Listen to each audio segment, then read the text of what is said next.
Olá, pessoal! Tudo bem com vocês? Aqui é a professora Fabiane de Oliveira. Hoje nós vamos então continuar os nossos estudos sobre calor e temperatura. Vamos recordar um pouquinho então o que nós estudamos na aula passada. O calor é diferente da temperatura. Calor é a energia que é transferida entre dois corpos que apresentam temperatura diferente. E essa transferência sempre acontece de um corpo que está mais quente para um corpo que está mais frio, de uma temperatura maior para uma temperatura menor, tá? Essa transferência de calor ocorre dessa forma.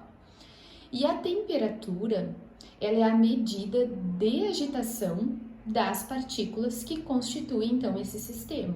Então, quanto mais quente estiver um objeto, quanto maior a temperatura do objeto, maior será a agitação então dessas partículas. E quanto menor a temperatura, quanto mais frio ele estiver, menor será a agitação das partículas. Então, a temperatura mede essa agitação das partículas que constituem os objetos, tá? Essa é a diferença então entre temperatura e calor. E hoje a gente vai estudar então sobre as escalas de temperatura. E existem 3 escalas: Kelvin, Celsius e Fahrenheit. A que a gente mais usa no nosso dia a dia é a escala Celsius. Inclusive, quando a gente vai medir a nossa temperatura usando um termômetro para saber se a gente está ou não com febre, a gente mede a temperatura em graus Celsius. Tá? A nossa temperatura média corporal é 36,5 graus Celsius. É assim que a gente determina, né, a medida da temperatura.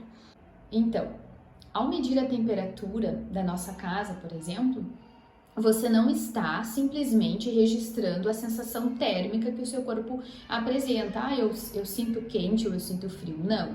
Na verdade, a gente está medindo a energia das partículas de gás da nossa casa, medindo através do termômetro, né? Então, a temperatura, ela se eleva na medida em que aumenta a velocidade de movimento das partículas. Quanto maior é o movimento das partículas, mais elevada vai ser a temperatura, mais quente, digamos assim. Então, o termômetro é um dispositivo que permite verificar a temperatura do ambiente. E aqui a gente tem nessa imagem uma comparação dessas 3 escalas: Fahrenheit, Celsius e Kelvin, tá? Essa bem do meio aqui, ó, que está em roxinho, é a que a gente mais usa, é a escala que a gente mais usa, que é a Celsius, tá?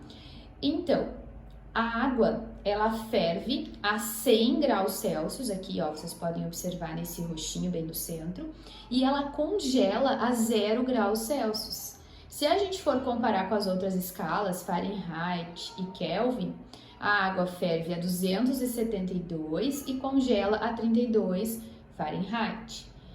Já na escala Kelvin, a água ferve a 373 e congela a 273 Kelvin, mas o que a gente mais usa então é a escala Celsius. Congela a 0 graus e ferve a 100 graus.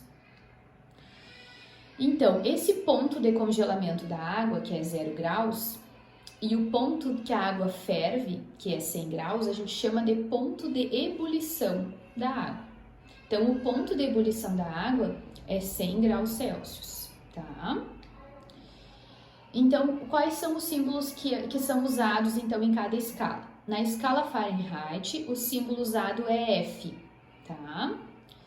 Na escala Celsius, o símbolo usado para medir a temperatura é C, e é o que a gente mais usa, né? Como eu já havia falado para vocês. E a escala Kelvin, o símbolo usado é o K. Bom, então vamos para a atividade prática dessa aula de hoje.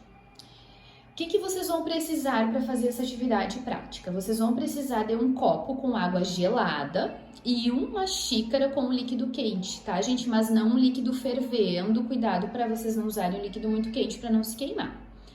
E aí vocês vão deixar, então, esses 2 líquidos sobre a mesa, tá? O líquido mais quentinho pode ser um chá, pode ser um café e um copo com água gelada, tá? E aí vocês vão deixar então os dois líquidos sobre a mesa por meia hora e depois vocês vão voltar e observar o que aconteceu com esses dois líquidos.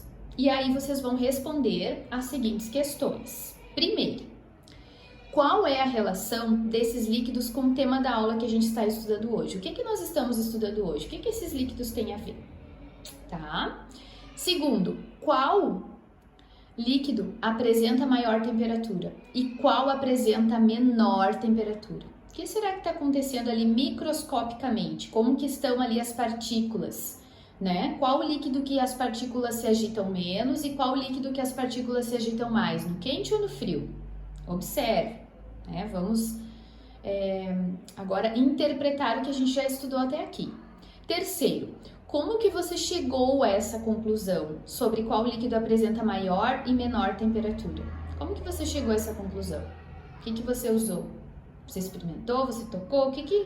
Como que você chegaram a essa conclusão? Explique, tá? E 4, o que irá acontecer se nós deixarmos os líquidos nas bancadas durante algumas horas? O que será que vai acontecer se você deixar esse líquido aí por mais tempo? Será que essa temperatura vai se igualar? Qual é a temperatura será que eles vão ficar? Será que ambos vão ficar quentes? Será que ambos vão ficar frios? Será que vai ser temperatura ambiente? O que vai acontecer? Vocês vão responder aqui.